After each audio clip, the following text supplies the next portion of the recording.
Blockbusters.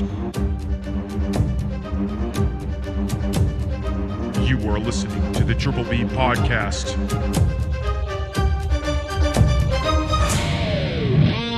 Let's fucking go.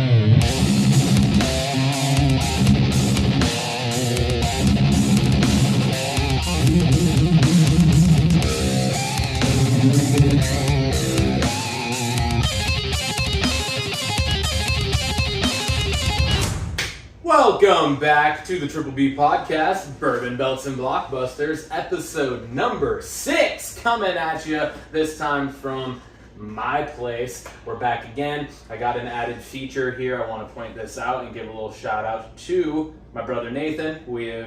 He's come up almost every single episode, so it's just fitting at this point. It's like an honorary member of the Triple B Podcast now at this point, but he has, in his words, bequeathed this to us for the time being to have up in our setups. So yeah, we're pretty much going to jump right in today, and I'm going to grab the bourbon and get it ready. Yeah, we got a full agenda today, so yeah. So before you do the socials, I'm just going to point out what we have. Okay. Today we have a Larceny. Okay. All right. It is a wheated bourbon. It says mash bill. I don't know what that means, but I saw this last time we were here. We also had one that had to do with keys, and I saw this. You're on a theme right now. I am. And I saw this, and I was like, I've never had this. I don't know if you've ever had this before. No. I've had my eye on it, actually. I've been absolutely wonderful. Yeah, so excited to try this. It is 92 proof, so it's a good little kicker there. Perfect. And we're going to crack her open and get pouring. So. All right, while he opens that, we are going to go into our socials. So Instagram, we got the @TripBPod, YouTube @TripleBPod. Our podcast is located on Spotify, Apple Podcast, and Amazon. It's called the Triple B Podcast, Bourbon, Belts, and Blockbusters. We now have a TikTok @triple.b.podcast. And then we're also on X @TripleBPodBros. So give us a follow on there. Make comments on the post. Give us some ratings on there. Whatever you can do to help spread the show around, right? Absolutely. And get the feedback out there. Appreciate all the listeners out there. Again, give us a follow and let us know what you want to hear on our show, right? Absolutely. All right, we got the social stated. Let's do our first taste. Hit our cheers. Cheers. Cheers to episode 6. Episode 6. Oh, it smells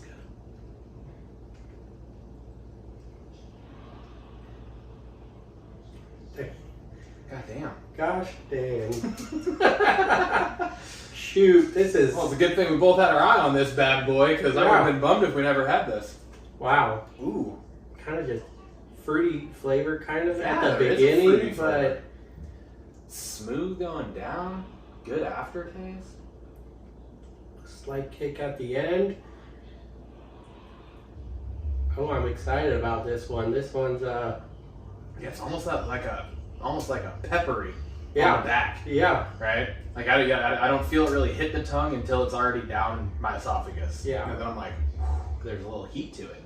Now versus the last one we tried, there's definitely that flavor kind of lingers. Yes, you know, it where you were saying the last one did not. So and I think this lingers in a good way. yeah, definitely not a bad way. I am a big fan of this Larceny.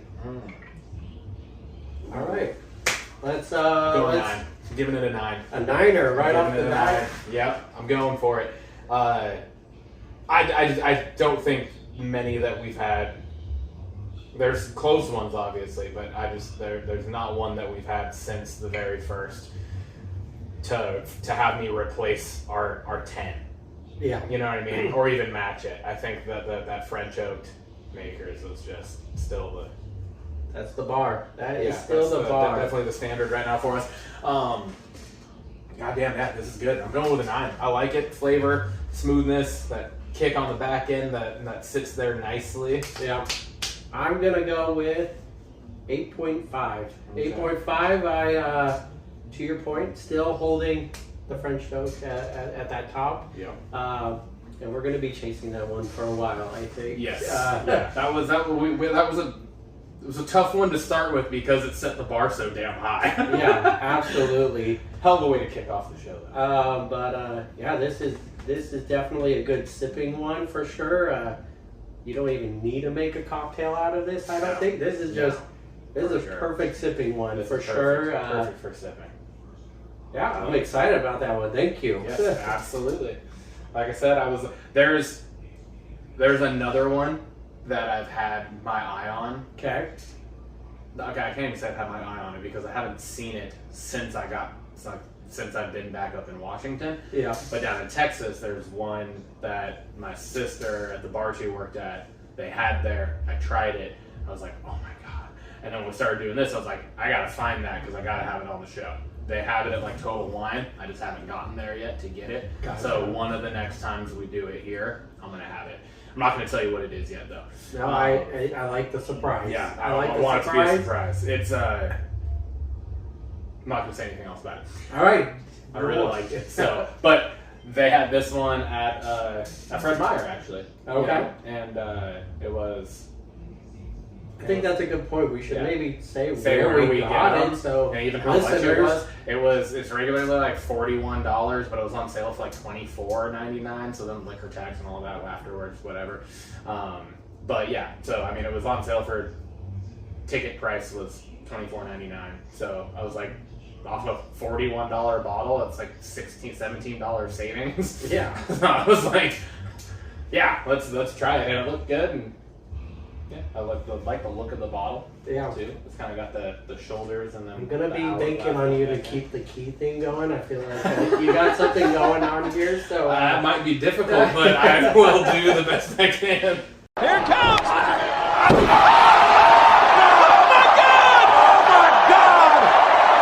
All right, well, let's continue on. So going into Belts. All right. Full agenda today. Very we full are agenda. jumping right in, and we're gonna pick up where we left off from last time, which would be the, I guess technically 2 SmackDowns before Money in the Bank. Yeah. So SmackDown from June 21st. All right, we opened the show with Bloodline and Rhodes and RKO Brawl, Chaos. Yes. That's what happened at the beginning of the show, right? Yes, it sure spilled outside of the ring. You want to go more in depth on that? It never even. Nothing even happened in the ring almost like until actually towards the end. Yeah. Solo, Tama and Tonga, and they showed up. Paul Heyman's backstage, kind of waiting for him. They roll up. Heyman asks where Jacob Fatu is. Yeah, that's right. And Solo just kind of ignored him, kind of just like, and walked away type of reaction. And Paul Heyman looks not like the normal Paul Heyman, wouldn't you say? Yeah. Yeah, 100%. He looks like he hasn't slept in 83 years.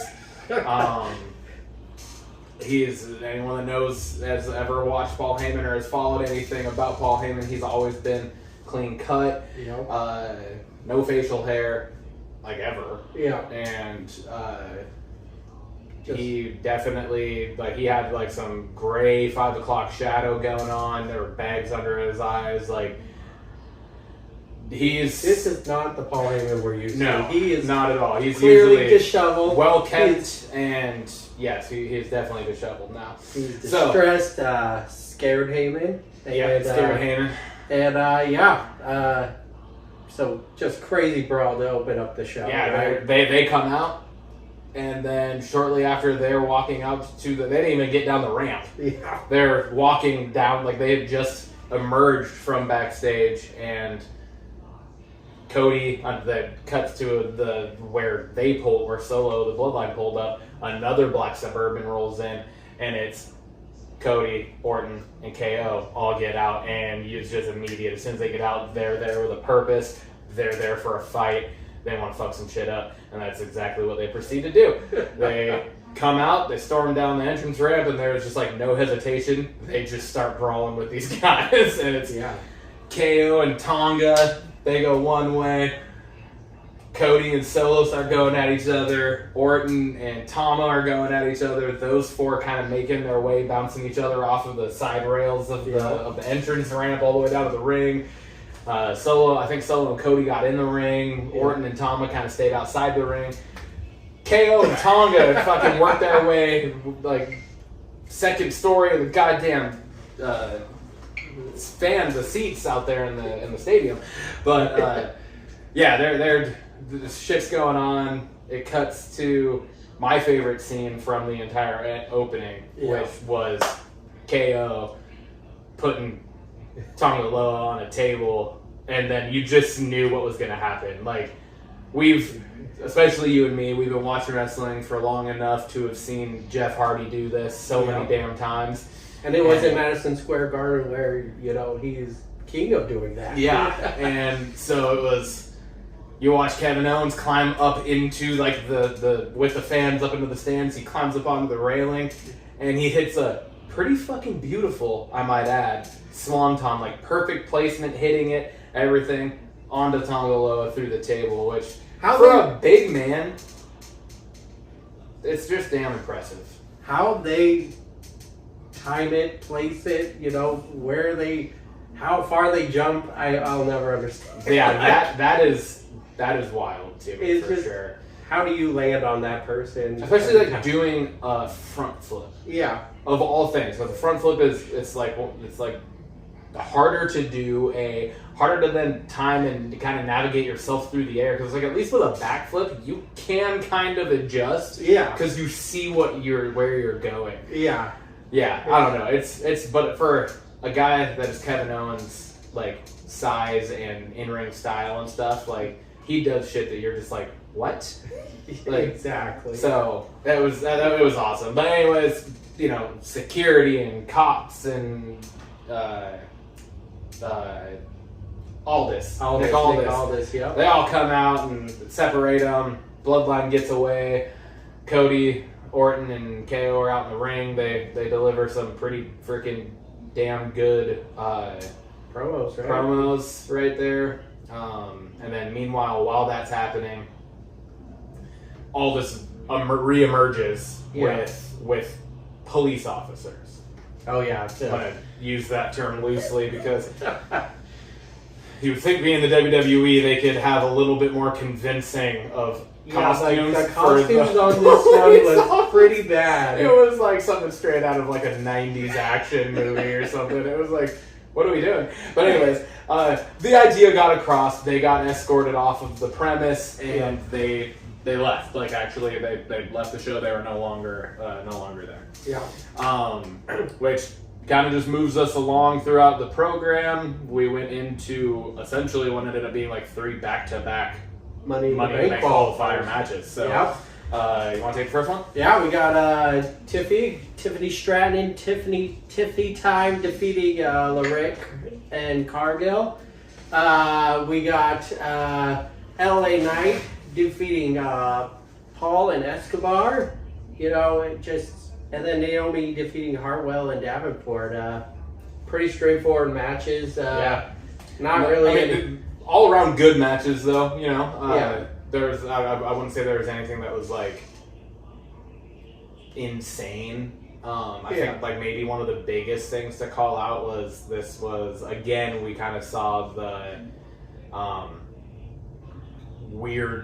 not weird, I guess is not the best word, but just like that team up that we weren't expecting between Nia Jax and Tiffany Stratton.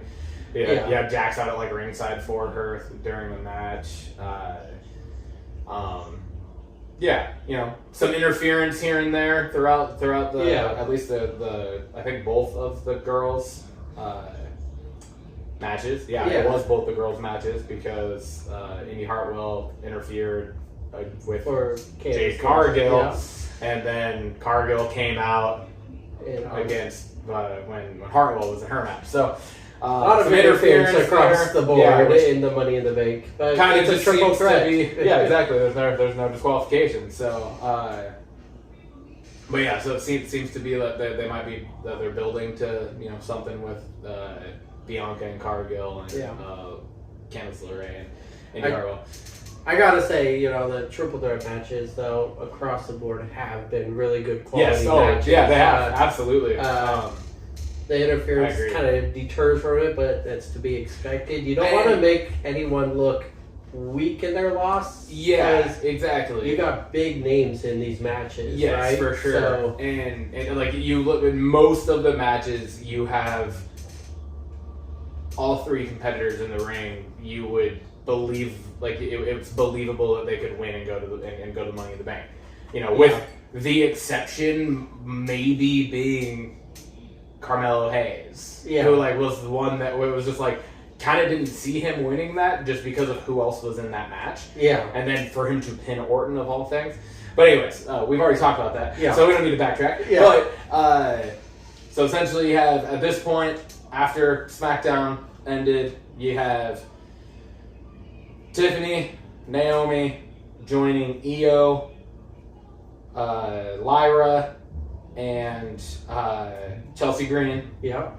At this point, we have 5 of the 6 for the women's, and I believe this also brought us to 5 of the 6 for the men's because we got LA Knight, Carmelo Hayes, Andrade, Chad Gable, and Jey Uso. Yep. Okay, so we're 5 and 5 for the SmackDown on June 21st there. So the following round, we'll see two more qualifying matches to wrap up the 6. Yes. And then we go into a backstage segment where Austin Theory kind of approaches DIY and once again, DIY, they're really just trying to talk some sense into Austin Theory about just what's been going on. Dude, Waller's using you. He's not your friend.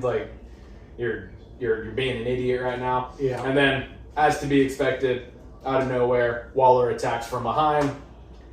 Trying to put a kibosh to all this talk. Yes, right? exactly. Do you think this is leading to Austin Theory going face, leaving Waller, or what do you have any thoughts on that? Honestly, that's a good question, and I haven't really given a whole lot of thought to it, but just right now, you asking me about it, I feel like it would be a good move to have him go face. Because, Theory's had a lot of big things right out the gate for him. He beat John Cena, WrestleMania, he's been the U.S. champion, and then kind of took a backseat, but then gets the tag title. But he's been a heel, almost the entire time. Yeah, right? I don't think he's been a face yet. So to have a face turn, all of the greats have done it and still do it, go back and forth. We even talked last episode about the potential for Orton. Again, maybe going heel.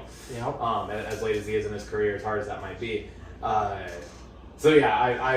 I think it would be a really good thing for Austin Theory and his character to be able to do a heel turn and kind of try to get that fan pull. I think that'd be really good for him. And then if they were to be able to land some gold back on him too, some singles gold.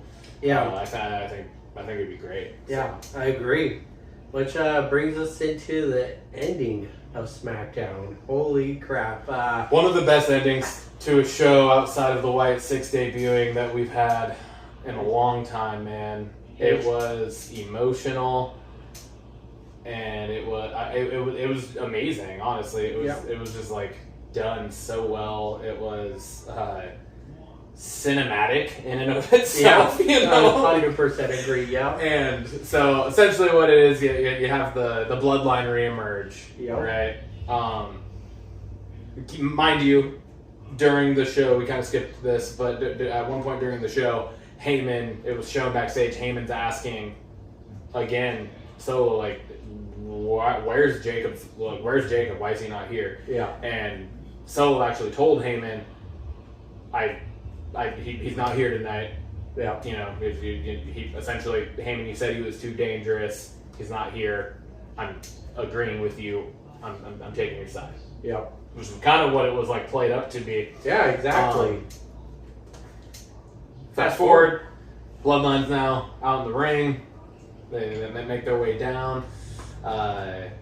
And immediately, Heyman starts his dialogue that he usually does. You know, he's introing everything, doing the Heyman thing. Giving the grand. And as he's saying about the legendary Madison Square Garden, right, the legendary arena that they're in, Solo just reaches for the microphone.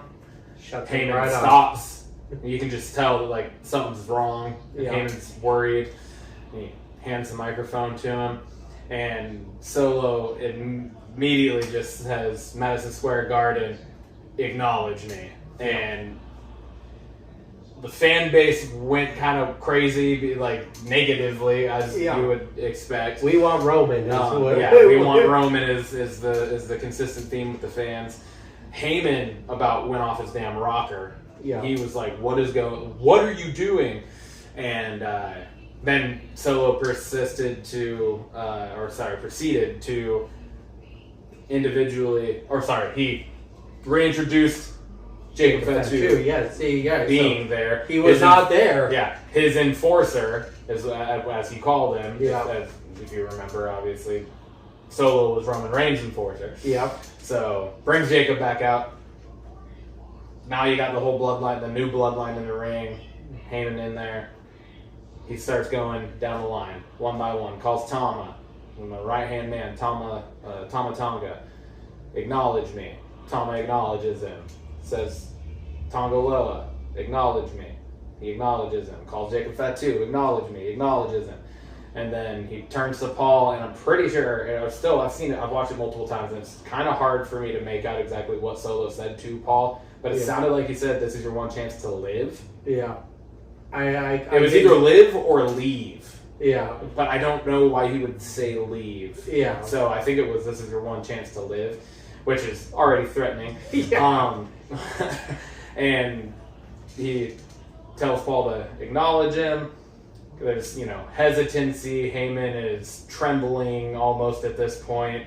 And then they pull out the red lay. Yeah, I don't know. I don't have the term. Yeah, I don't know what it's exactly called. Immediately, either. Paul goes, "Where did you get that?" Yeah. And is in even fuller freak out mode, right? But it's the tribal chief yes, regalia, right? Yeah. It's the tribal chief stuff that only the tribal chief wears, and it's bestowed upon the tribal chief. So it's kind of a sacred lay. Yes. Right. Yes. And so now Paul's really like, what's going on? What are you doing? And they hand it to Paul to acknowledge Solo as Solo bows his head, spreads his arms, and they're waiting.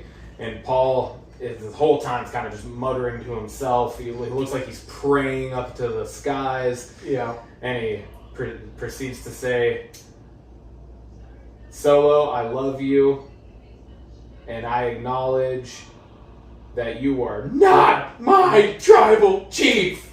And he throws the microphone, and then he's just standing there literally crying. He's crying. Blubbering almost. And fuck, dude, what proceeded to happen was actually blew me away, because I was just like, it's not the type of shit that you expect.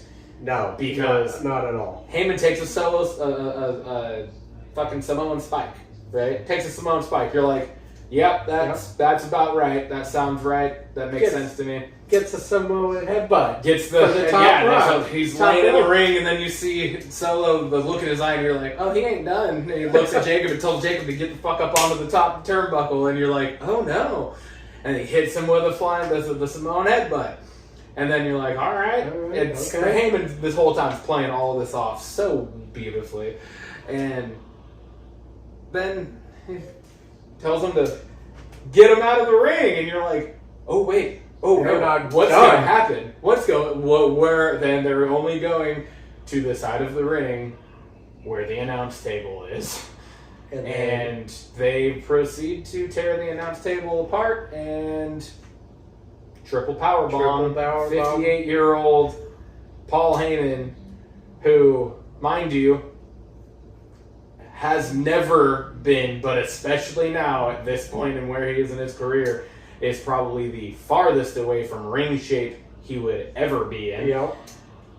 And they fucking triple powerbombed that man through the announce table, and he did not land soft. No. It was brutal. Absolutely brutal. Paul Heyman gets killed on SmackDown. Yeah. He gets murdered. Pretty sure he's dead. We haven't seen Paul. Haven't seen Paul Heyman since. Haven't. Yeah. Yeah. That was how the show ended. Was Paul Heyman's murder and the new bloodline sans Paul Heyman now with the fingers up. Yep. What a closing to the show. It was absolutely wild. I did not. I kept foreseeing, Paul Heyman and the struggle between the two, but did not see it going physical. At least not this now. early, or and then on top of that, to know that the only 3 people who've been battling the bloodline were escorted off the premise. Literally, then when this started happening, it was like, there's nobody. Nobody's gonna come out. Nobody's coming back. Like Roman's not coming back yet for this. A lot of people have. There's been a lot of different things about like the potential for Brock Lesnar to come back to revenge Paul Heyman. I don't necessarily see things going that way. Yeah. But yeah, so it was just like, and we haven't seen Brock in forever. Haven't seen Roman in forever. Cody Orton and KO were all escorted off. So you're like, who the fuck? The only person got murdered. Yes, CM Punk got murdered the week before. So it was just like, the only person that you could have even slightly in your mind would have been Jimmy. Yep.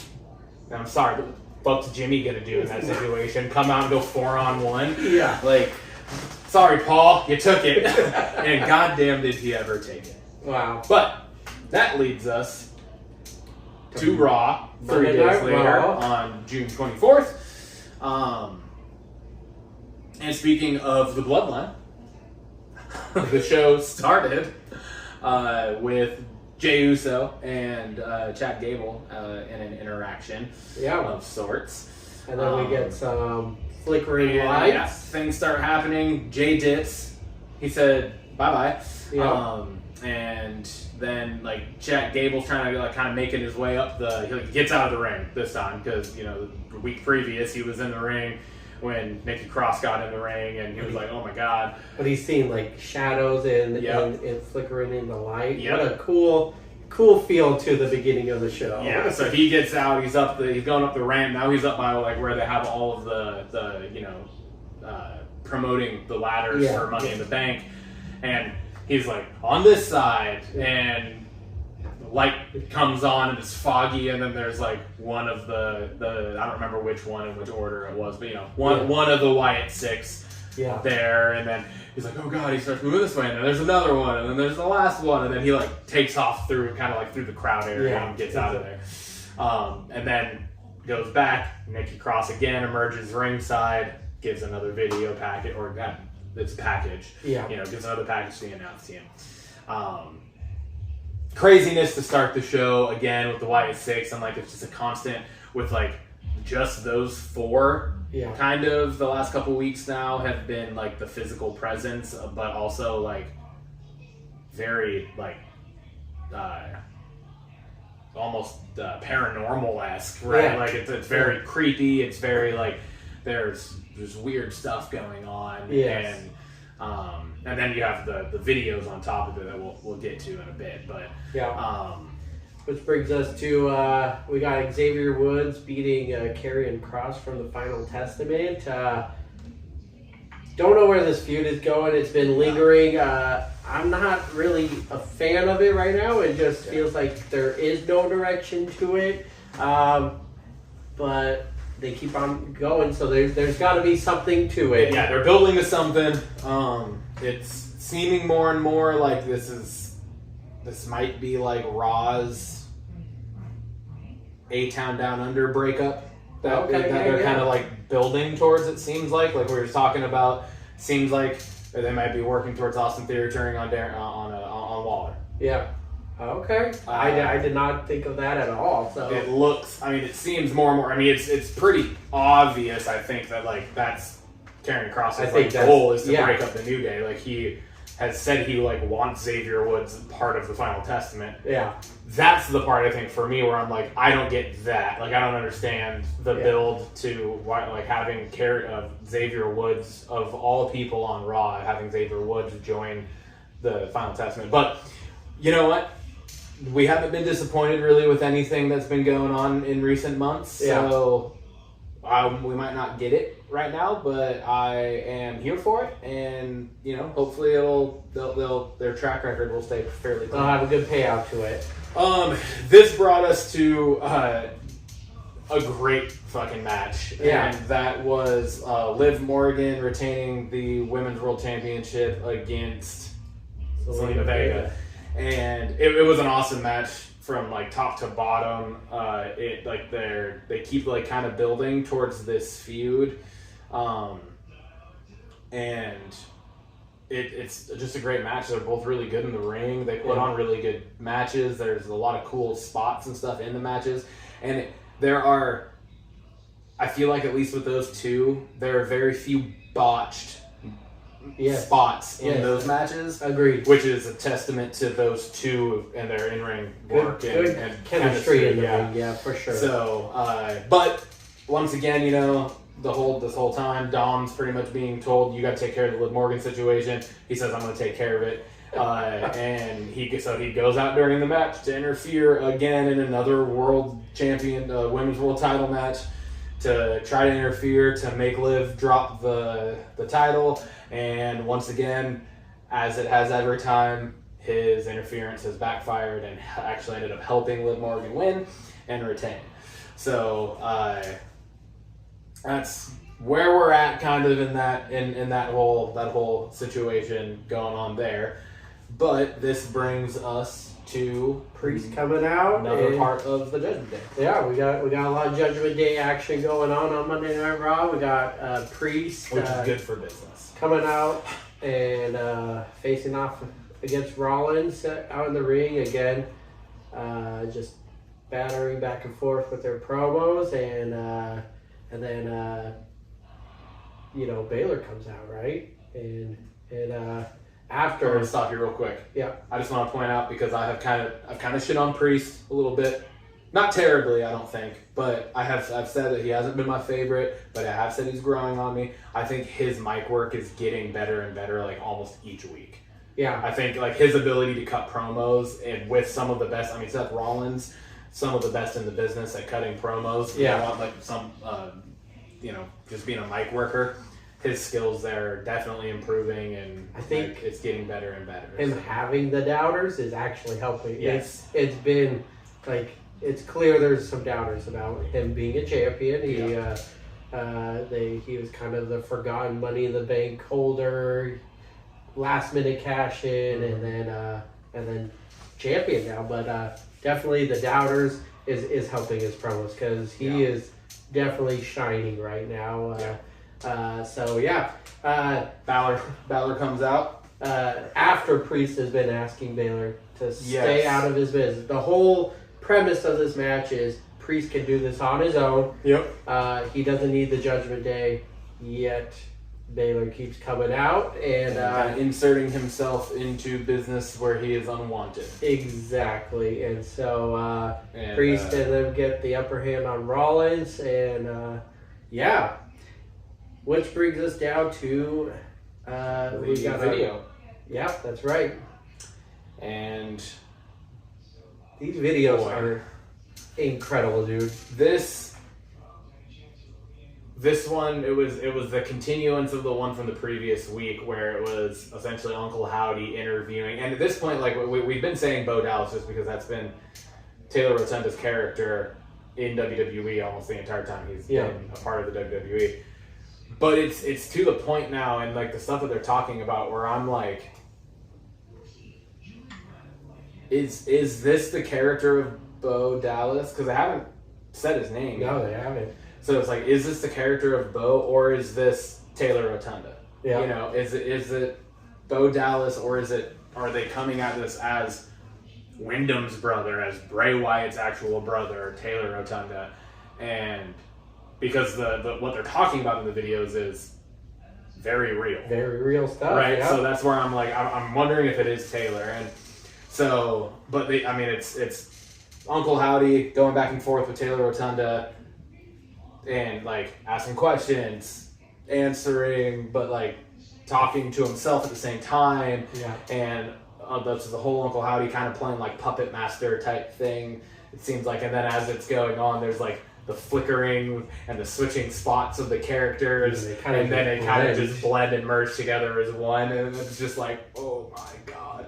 I texted you this, but just it gives me Moon Knight vibes. Yes, very much. absolutely, like the split personality type, and just like the darkness of it, you know. Yeah, we've seen split personalities, but this is like the dark side of it all. Yeah. The videos just keep getting better. Yes. Really excited for where this is going. Wherever it may be going. Couple kind of quick just pieces here. Dom ended up facing his dad, Ray. Liv and Zelina once again got themselves involved, and it led to it was just you could tell they're leading towards a tag match, right? Like yes, but I wrote that it led to Dom beating Ray, but I think it was the other way around. I think Ray won that match. I believe Ray won. I think Ray won that match. Which the matches between them are great. Oh, they're awesome. It's happening like this feud has been going on for years, right? Yeah. Between Dom and Ray, but the matches are good. But like I said, you could tell this is just leading to a mixed tag match right now between the two. Yeah.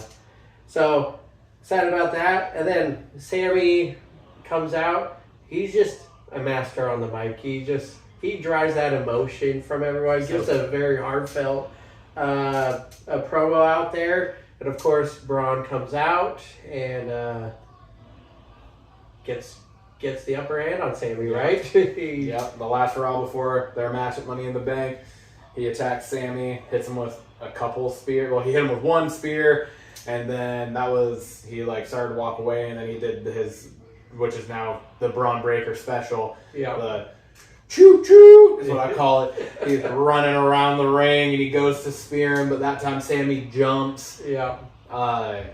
Just like he had done, previously. Yeah. But this time, Braun caught himself. Yeah. Right? And anyways, he ended up getting the upper hand, spearing Sammy again. So he's the one standing tall before the match at Money in the Bank. Yeah. I'm excited for the match at Money in the Bank. Sammy doesn't disappoint. Braun doesn't disappoint. Yeah. It's going to be a collision at Money in the Bank. Absolutely. Speaking of Money in the Bank, we had the final two qualifying matches for Money in the Bank on this episode of Raw with, for the women's side, Zoe Stark defeating Ivy Nile and Dakota Kai for that final spot in the women's match. Solid triple threat match again. If I'm not mistaken, I think that might have been one of the ones that didn't have interference. I don't believe it did. I don't think it had interference.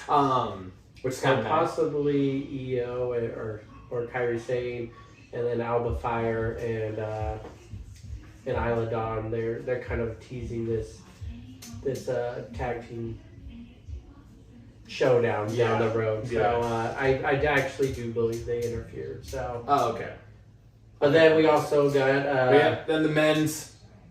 We got Drew McIntyre beating Sheamus Dragunov and Sheamus, and what a match that was! That one was just the hardest hitting people in one match. Yeah, and just throwing it back to Sheamus again, banger after banger after banger. Yeah, and he's not. It's not a lie. He does. He consistently for his entire career has put on fucking hell of a match after hell of a match every single time. Yeah. And then you have Drew, who's obviously just great in the ring and on the mic and just character-wise and everything going on with him right now.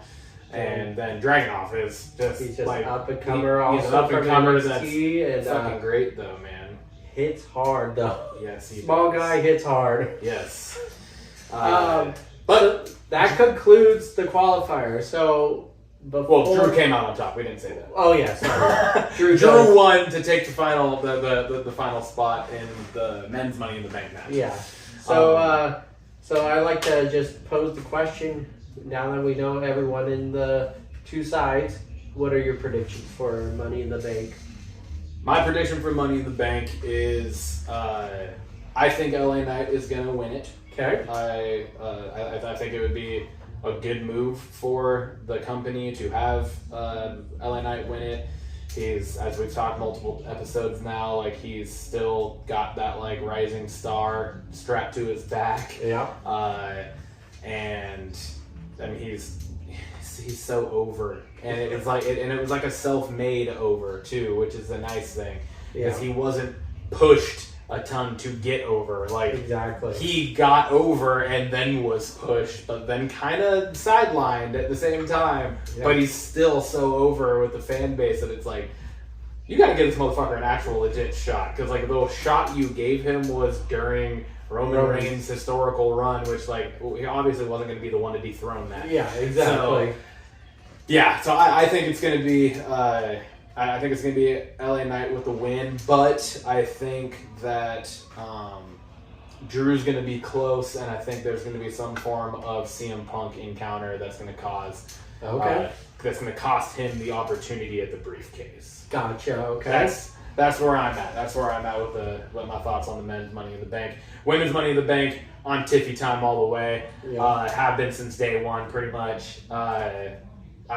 She is phenomenal in the ring. Her mic work is good.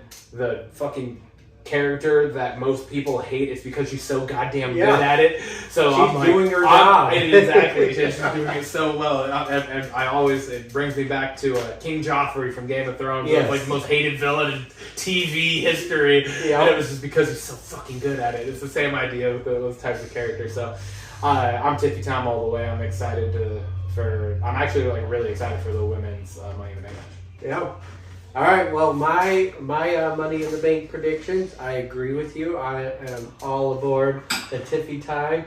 She is climbing to the Tiffy top and taking that Money in the Bank. She right is off her Tiffy toes. she is just on another level. She did great work in NXT, and it's carried over. The character is perfect.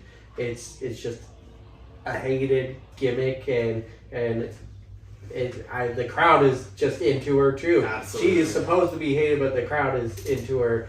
So really excited for that. I think she does come on top, but they got great contenders in that match. So it's like you said, it's gonna be a good one. And then I'm gonna kind of build off of your men's predictions. I have to disagree. I think Drew is gonna win the match. He's gonna. There's not going to be interference in that because, as you recall, you take it back to after Clash at the Castle, CM Punk says, I'm not going to let you win the title. I don't think he cares about the Money in the Bank part of it. Okay. I think he cares about the title side of the thing. So, no interference in the Money in the Bank part, so I believe Drew comes out on top, but I would love to see LA Knight win because I agree with you. Yeah. But there's just so much going into Drew right now. He's just on all sorts of new levels, and I think he takes it. So that's our predictions. Okay. Actually, before we go on, I think Drew is going to cash in that night, though. Okay. I do think he's going to cash in that night, and that's where CM Punk comes out. Costing, just putting in the. Like Drew promised, he's going to win. He's going to cash in that night. So I believe his promise, but Punk is going to, that's where he gets involved and drives this feud even further. Yeah. I like that so much that like I want that to happen, even though I'm going with my prediction still.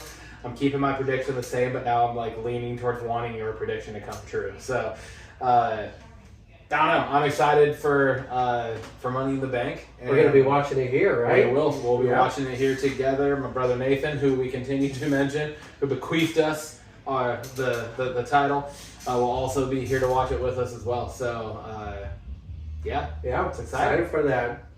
All right. That brings us on to our banger of the week. Banger, after banger. I'll start. My banger of the week is straight up Paul Heyman getting absolutely murdered. It was cinema, like you said. It was cinema. It's happening to a person that has no business doing it, which I think is like just so much credit to Paul Heyman for just saying like, yeah, I haven't taken an actual bump in like a bump like that fucking since the ECW days, probably. Like I don't like or like the invasion. Yeah, I think in the invasion like, he took a stunner or something. Yeah, but even like the Taker and Lesnar when he was with Lesnar feud. I think Taker like put his hands on Heyman, but like Heyman hasn't taken a bump, let alone 3 fucking bumps. 2 of them that are like pretty intense. One of them that was fucking insane for him through to be a taking. table. A power bomb of all things. Yeah. Like if it was a splash or something, like I could see that, but a fucking triple power bomb that's just insane for him to be doing that type of shit. So I think that is definitely like my number one. But from in the same vein from earlier in the night when it started the show, my runner up for the banger of the week was KO hitting the Swanton through, and that was just because it was like, for me, Jeff Hardy's been one of my favorites forever and will always be one of my favorites, and Jeff Swanton's off of the stuff through the Dudley Boys so many different times, Christian and Edge, all that, it was kind of just a callback, and like you said, it was Madison Square Garden where he was like, that's like the place where he would fucking do it the most. Exactly. And so but yeah, that's mine. Paul Heyman getting murdered takes the cake for me though. All right, my banger of the week is Jacob Fatu. Just the character, the Samoan werewolf. They are treating him big. They they kind of ease Solo up as the enforcer, but this guy, he got the entrance. He got the look. His moves in the ring. He feels like the real deal. When I saw that he came out at the end of the show, I was just like, this is one of the next big stars in WWE. So he's that, and I also did have a runner-up as well. It was very close, but Ilya Dragunov in that triple threat, he showed out in that match. He was the odd man out between the two, just size-wise, and just the pedigree of McIntyre and Sheamus, and then having such a new face in there. But he showed out. He proved he belonged in that match, and I'm excited to see, because I thought in NXT his character was good, and I was having trouble seeing where it would land on Raw when he got drafted, but he's been showing out week after week and really shined in that triple threat match. So bangers of the week right there. Awesome, love it.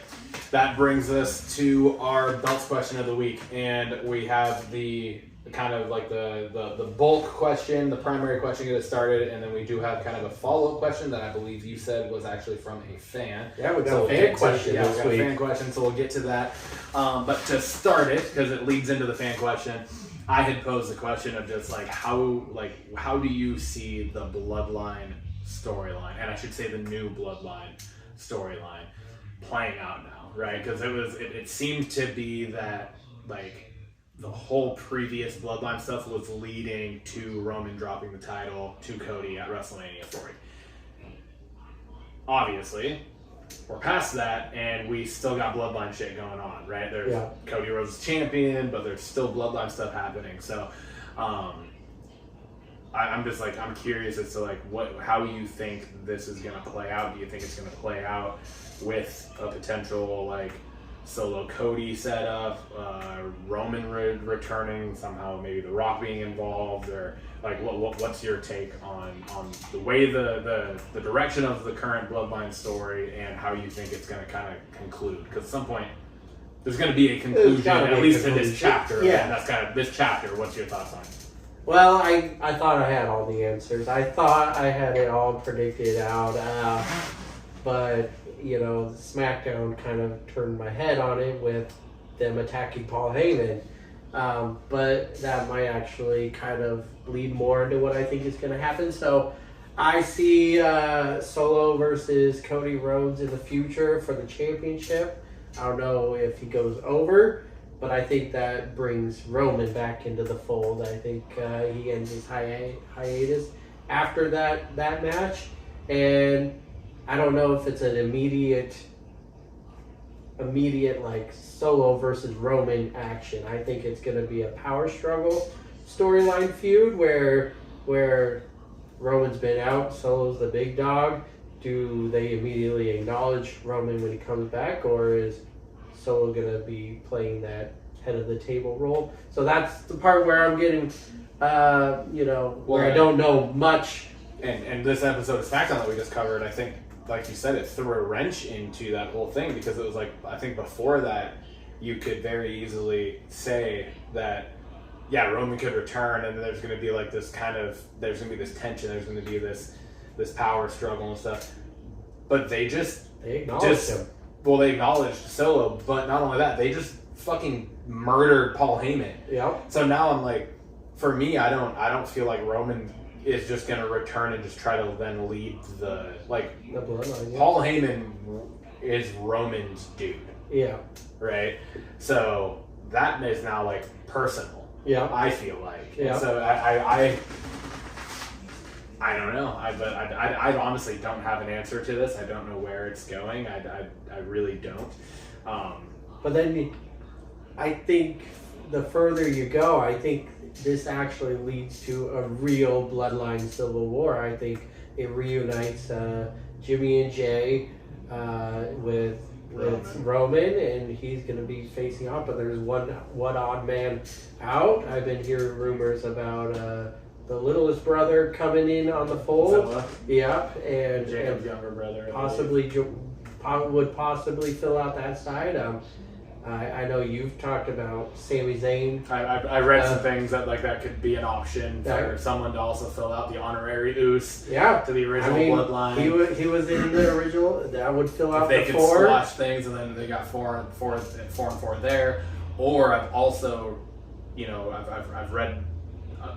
I've read a few different things actually that potentially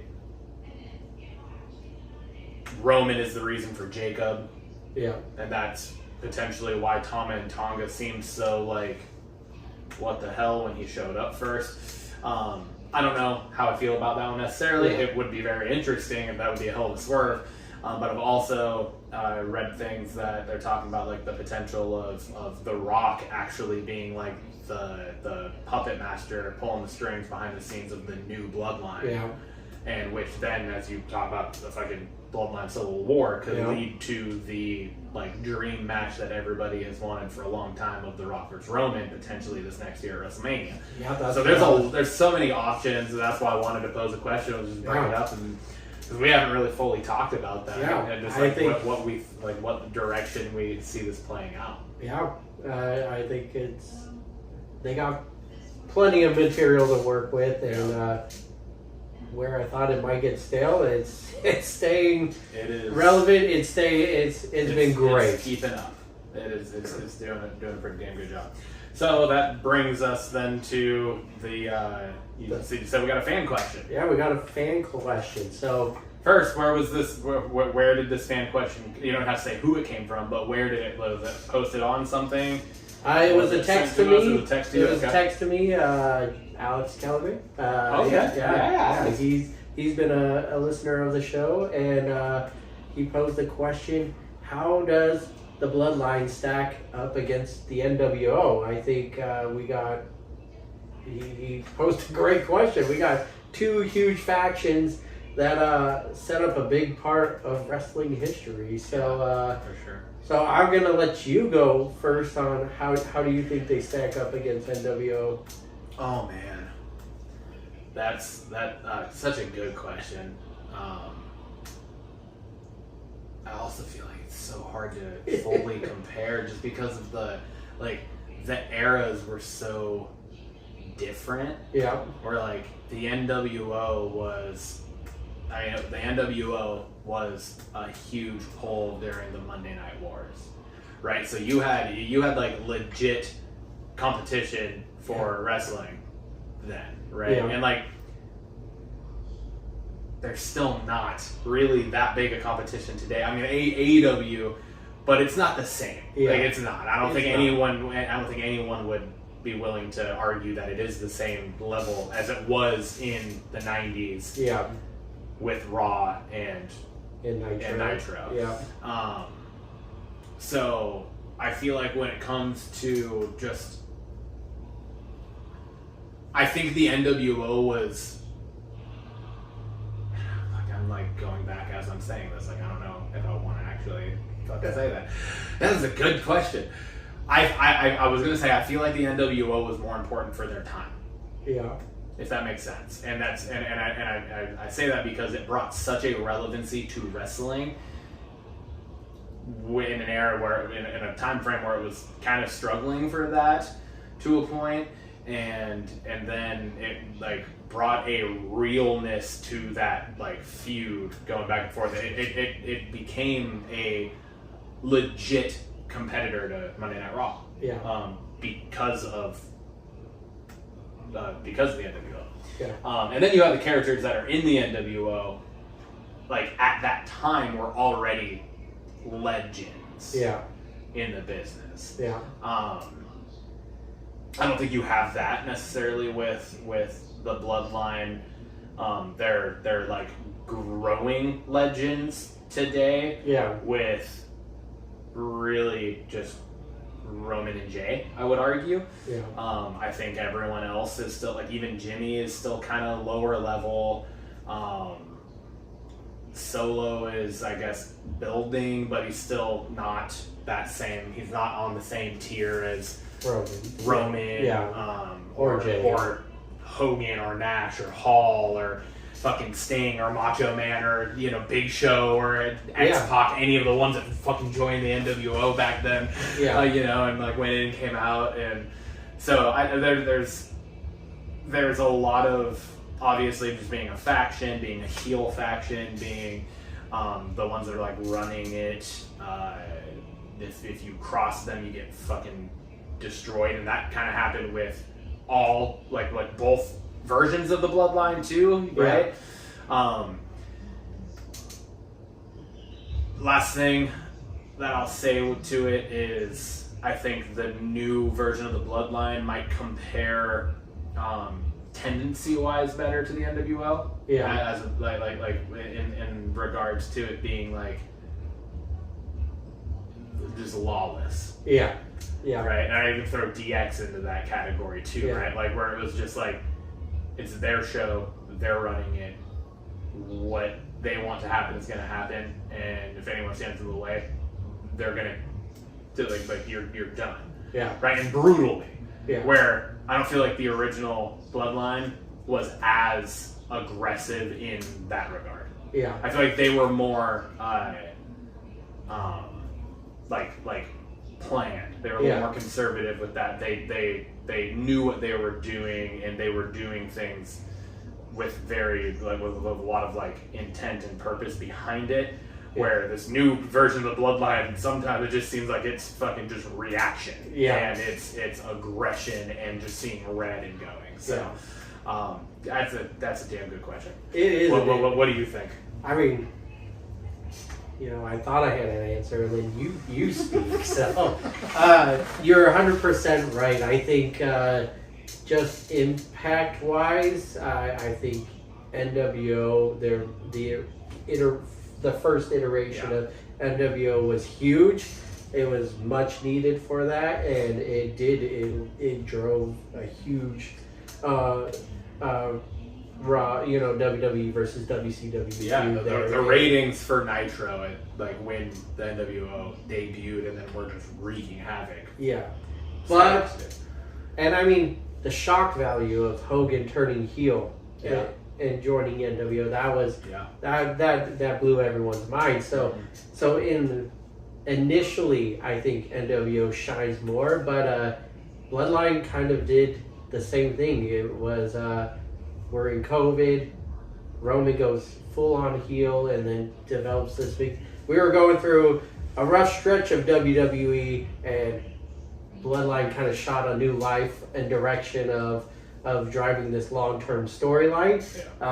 Whereas NWO, I think, fizzled out after a while, and it tried to do different iterations and felt like they were just throwing everything they could at it and tried to make it longer than it should have been.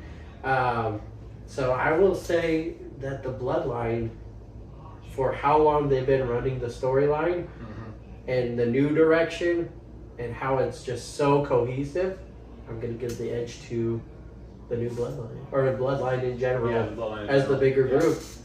Yeah, and I don't disagree with that in any way, shape, or form. I think you're totally right that they are probably the bigger, most impactful group. I said that it's like for their time. Yeah. Back then, NWO I think was more necessary. Yes.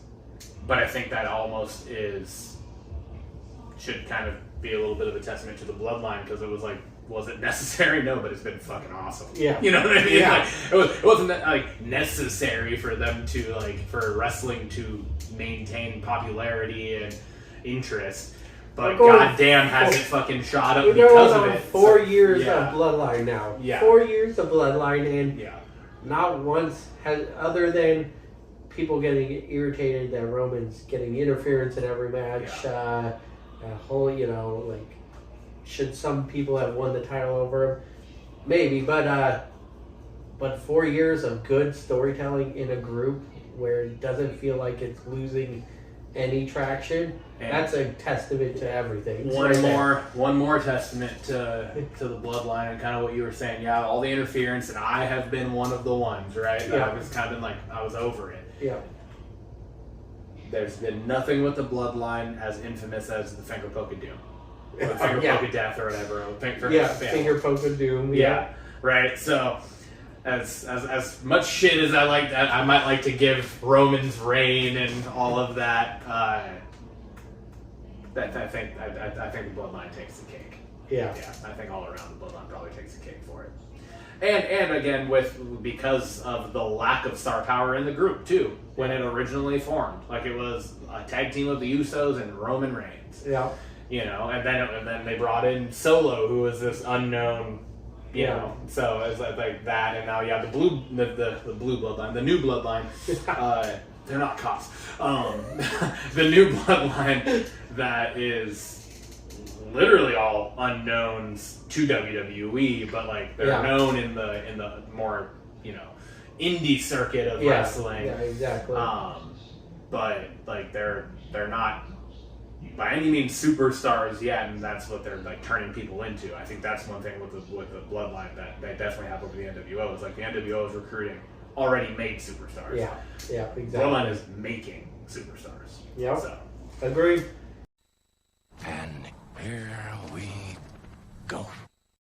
That brings us to Blockbusters. that was good. I know we should start a boy band. We can harmonize so well. First thing I want to talk about with Blockbusters is M. Night Shyamalan's new movie coming out. I actually don't remember the date that it comes out. Coming out this year. Off the top of my head. But coming out soon. Trap. And I've been following this since I first announced it. Yeah. Love M. Night Shyamalan movies. They're always oh my god. Yeah. You don't know. You literally. We've been talking about for weeks now, WWE, you don't know what's going to happen in the WWE now with Triple H running it, and the creative and the storylines, all the stuff going on. an M. Night Shyamalan movie is a goddamn impossible puzzle. Yeah. It is, like, you have no idea until the credits roll what the fuck's going to happen. Then sometimes, even after the credits roll, you're still sitting there like, what the fuck? Like, and, you mentioned Roddy Piper last week Yeah. in our thing, and just when you think you have all the answers, he changes the questions. Yes, absolutely. So, this movie, it's called Trap, stars Josh Hartnett. The premise Return of to horror. Return to horror. Return to horror, yeah. Yes, and it is a horror thriller Horror thriller type movie. Premise is essentially he is at a concert with his daughter. Yep. To see this performer, who I don't know if you knew this, but the girl that plays that performer in the movie is actually M. Night Shyamalan's daughter. Anyways, Oh, really? Yeah. She plays like the pop star that they go and see in concert. Like a Taylor Swift-esque. Yeah. Concert, Exactly, yeah. right? It's like a huge show, and they're there, and Josh Hartnett kind of excuses himself to like go to the bathroom, and then he's like noticing as he's like walking out and stuff that there's a very large police presence there, and then as the trailer continues to roll, he ends up talking to like a concessions dude, and the guy's like, I'm not supposed to say anything, but I forget the name of the killer, but there's like a killer that is like a serial killer that has been like being hunted for or whatever. They're like, they believe he's here, and they're trying to like trap him to catch him. Essentially. Yeah. Well, it fucking turns out, at least in the trailer, makes you think or believe that killer is Josh Hartnett's character. Yeah. And then there's like, the whole thing is just like suspenseful, like blood pumping trailer, just him then trying to figure out like, how the fuck's he gonna get out of this? Yeah. While he's also like protecting his daughter from knowing that he is this person or whatever. Because like at one point he looks at like a camera, like a fucking Ring camera on his phone at his house or whatever, and has somebody like captive. Yeah. Right? So, who knows what the fuck's gonna end up happening? I don't even care, honestly. I'm just so excited to see this movie. I think it's gonna be so good. I'm here for it. I'm so ready for this. And I love the resurgence of Josh Hartnett. Yeah. I fucking love the resurgence because he went on a long Hollywood hiatus. Yeah.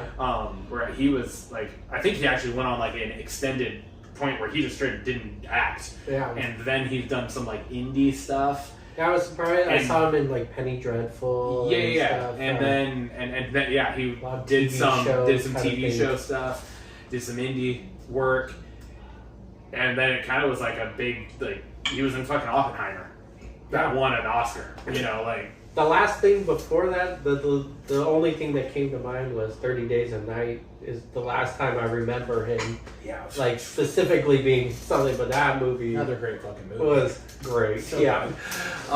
Anyone that hasn't seen it, go watch 30 Days a Night. It's really fucking good. Vampire horror movie up in Alaska. Yeah. So it's really good. But anyways, that's Trap. That's one of the ones I want to talk about here. This one we've actually talked about a little bit on our own outside of the show. But Twisters, it is the follow-up to like the mid-90s, I think, release. 97, 98-ish, but mid to late 90s probably. Twister, with Helen Hunt and and Bill Paxton. Bill Paxton. May he rest in peace. Yeah. What a movie that was. Great fucking movie. The original was rewatchability of that movie is so good. And the graphics and the CGI, I guess at the time, I don't even know if it was called CGI then, but like for their ability to make it look the way it looked then is fucking was so impressive. How did they create Twisters? Yeah, like how do you create tornadoes on the screen in the mid to late 90s? But it's such a good movie, and also Philip Seymour Hoffman was in that. That's right. Yeah. Just a great movie. Yeah. All around good movie. And they have the new one, the follow-up to it, the sequel to it coming out July 19th. Twisters. So plural. Yes. And in the trailer, you see why it's called that. And it's because it's like they end up chasing, they're tornado chasers, just like in the original. But now it's like obviously new, updated, it's modernized, but now it's you at one point in the trailer you see like a tornado that then turns to being on fire tornado. Yeah. And then you also see twins. Yeah. You see like a tornado split into two. It's either one tornado splits or just two full-blown tornadoes form. Yeah. I don't know what it is, but the guy's like, twins! We have twins! And there's two fucking tornadoes. So, but it has a very, very similar feel I was gonna just to say, the original. That does this like really just like brings you back. Like yeah, you've it seen has it, that you feel of enjoyed it. Philip Seymour, like corny, Yeah. like he's just over the top, like Yeah, but it and- had that feel. But you also could see the new technology. Yep. Added to the just being twist, used. so. So I'm stoked for it. I can't wait till it comes out. We're only a week or so away from it dropping. So, but yeah, I'm stoked for that movie. And that brings me to our first question for the Blockbusters question of the week. All We right. got two today, kind of following suit with our Belts questions of the week. But our bourbon question of the week, our Blockbusters question of the week, number one is, what do you think the best natural disaster movie is? You know, I went to one and then I was like, wait, no, wait. So I had Day After Tomorrow up there on the list, pretty high. Really enjoy that movie. But I put Armageddon at the top of the list. The all-star cast in that movie, and just I just rewatched it recently, and I was just like, this movie still holds up. There's some corny parts in it, but overall, it's a ride. Armageddon would be my number one. It's funny because it's actually very funny, especially with the theme that we have kind of continued on over the course of the show so far, the 6 episodes, where we have such similar thought processes. Day After Tomorrow is definitely in my top 3. Yeah. Might be top, I think it's probably top 2. Yeah. And I love that movie. I think it's super good because there's like so many layers to what is happening in that natural disaster movie. And then you got Jake Gyllenhaal, you got Dennis Quaid, just a good cast of people in that movie. But I'm actually going to pick a different one also as my number one. Okay. And oddly enough, it is somewhat similar to Armageddon, but it's Deep Impact. The counterpart movie that came out in December. So Deep Impact, you got fucking Morgan Freeman, you got Elijah Wood, I forget the gal's name, and that like the main gal. Yeah, but anyways, it's also a good cast of people in the movie. And I honestly don't necessarily, because I love Armageddon too. Armageddon's probably right up there with them for me as well. But there's just something about Deep Impact that has just stuck with me. Like for the because there's, I think it's like Day After Tomorrow. You have it's Jake Gyllenhaal and that group, and then you have Dennis Quaid and who he's with. Essentially, are kind of the two. What it kind of just follows. Yeah. Right, with a couple cuts to like the mom, stuff like that. Yeah. Armageddon is like Liv Tyler and like the space station on the ground, and then the group of astronauts. Yeah. What I liked about Deep Impact was there was like 5 different character stories happening throughout it. Yeah. You know, and I think that was one of the things for me that was like really interesting and kind of kept me intrigued. It was just because it's like it's a multifaceted natural disaster movie where it's not just following one group; it's following. It's kind of like The Walking Dead, and like in that kind of you know what I mean, where it's like there's constantly like multiple different things happening. It's in different places and stuff. So again, not planned, but what are the odds? Goddamn, we keep doing it, and at this point, I don't think anyone's surprised. No. Going to number 2, what I also posed to you was following with kind of trap and the horror movie, the horror movie genre. What's your favorite horror movie, dude? I know that's probably a tough question because it's like there's so many good ones, but if you had to pick just one, what do you think it would be? So horror is my favorite genre. Yep. It's my top genre of movies. You and Haley do like a 12 Days of Christmas, but for Halloween type thing with movies, right? I have to force her into that. Okay. She's not as big of a fan. She's not willing. But she props her. She sticks through it. But yes, horror is top genre. So this one's actually easier for me. Oh, okay, cool. Scream is my favorite. 1996 came out. It's my ultimate favorite. But the franchise itself, I'm there for it. I have a lot of. I'm wearing Scream shoes right now. Yes, you are. Hold them up. Show the camera, Tim. Yeah, we'll just give that a Do little at least a hold ghost up. face. Go ghost face on it. Yeah, we got Ghostface right there. I love it. I mean, what's your favorite scary movie? That's what says on my other shoe right there. So, Scream, easily my favorite, but there's so many good ones out there, and I don't care how cheesy it is, I'm there for them. So, what about you? Silence of the Lambs. I love that movie. Silence of the Lambs, and it's always been my favorite. It's so damn good. And I think it's because there's not like a ton of like jump scare need in it. Mm-mm. It's so suspenseful, and just Anthony Hopkins' portrayal of Hannibal. Yeah. And him being locked up, but still like the most menacing fucking bad guy ever. It's just so good, and Jodie Foster is amazing in that role. Yes. It's always You don't get many horror movies winning awards, and that movie did, right? Yeah, absolutely. So, it's one of my favorite. I mean, it is my favorite horror movie. One of my top favorite movies in general. So yeah. That's a good one. Yeah, that's a good one. The one I got to roll with, and I believe that wraps up. That wraps up our episode 6, coming to a conclusion. Back at my place once again. Yeah. Cheers to you, man. Cheers to you. Cheers to Triple B, and cheers to episode 6. Here we go. Yeah.